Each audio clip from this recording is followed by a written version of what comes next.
Okay, so you played for the Phoenix Suns for a year, and then you go to Orlando. Why only 1 year for the Suns? That was an interesting year. I mean, I played a lot, I played well, but that was the year that Amari Stoudemire, that was kind of the end of their run, because they'd kind of developed a new style of basketball that kind of took the small ball, you know what I mean? Like we did it in Golden State. They mastered it with Nash, Amari, and Sean Marion. Sean Marion was gone. Amari Stoudemire almost gets his eye poked out, and we missed the playoffs for the first time.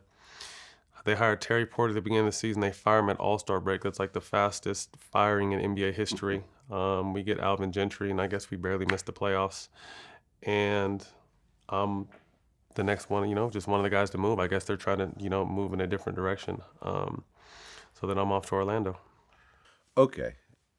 Is that when the Kobe Flinch happened? Yeah, that was it.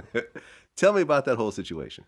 It was towards later in the year. Kobe and I have always obviously had a mutual respect for each other, and it goes back to when he first came to LA. I was at UCLA and he was younger, so he used to come up to UCLA and work out and play and whatnot. And it was just like, I would see like, this guy's 2 years older than me. Like, guy's the future. Like, you see how dope and talented he is. So it was just me kind of having a fascination with, okay, if I'm going to make the NBA, this is the kind of guy I'm going to have to guard. So I kind of just early on locked into that. And, so we just kind of had battles, kind of throughout my career. And I kind of think that's when it kind of came to a head. It was like late March going into the playoffs.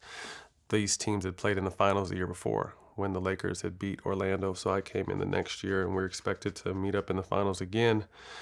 And it was just a back and forth game. And one thing about Kobe is he's obviously physically gifted, but his mental approach to it is second to none. So he'll do all kinds of stuff to mentally fuck with you without saying a word.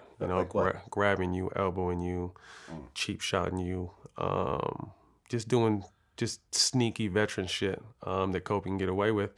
And it just got to the point where they kept calling me for stuff, and it was really, I was kind of, doing something. I was retaliating most of the time, and I would get called. So it just came to a point where I'm like, fuck basketball, we're about to fight. You know what I mean? That's where like kind of my mental state it got.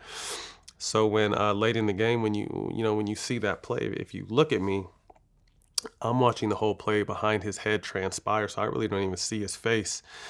And I just ball fake. Like, I don't know where, it wasn't like, hey, I'm a ball fake this dude. Like, the shit just kind of happened by itself. It almost felt like I ball faked him. I didn't realize how close I came to his face or where his face was. But, I was looking at the play behind him. I was looking for Vince Carter on the back door. And it made NBA history. Well, he didn't move at all. He didn't flinch. He didn't even blink. All.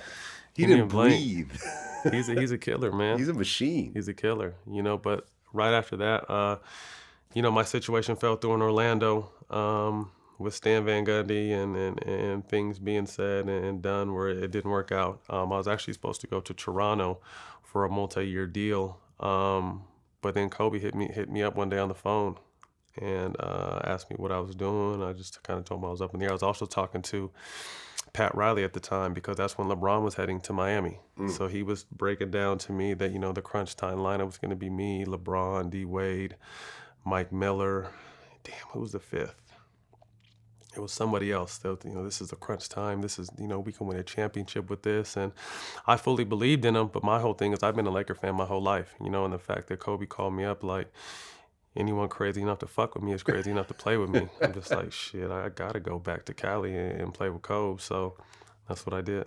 Yeah, I remember when I interviewed John Sally recently. And him and Kobe know each other, obviously. And he said that Kobe went to the NBA straight out of high school, back when you could actually do that, because he wanted to play against Jordan. He knew at that point that he was going to be one of the greats. And if he didn't play Jordan one-on-one, well, not one-on-one, but in a game, even though this was Jordan's like last year or whatever in the league, that people are going to say, oh, well, he's not better than Jordan. So he, as an 18 or a 17-year-old, he already knew this was about to happen in the future. I remember when I asked him, I said, why you didn't go to Duke? Why didn't you go to college? Like, you just knew you were good enough for the pros?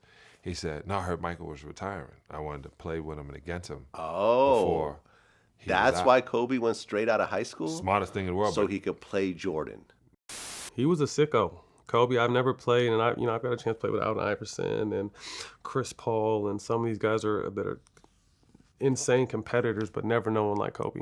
The shit I saw him play through, and in his personal life and physically playing through, and just his will to always be the greatest and expect the most out of us. It was a special time to always battle against him and then finally play with him.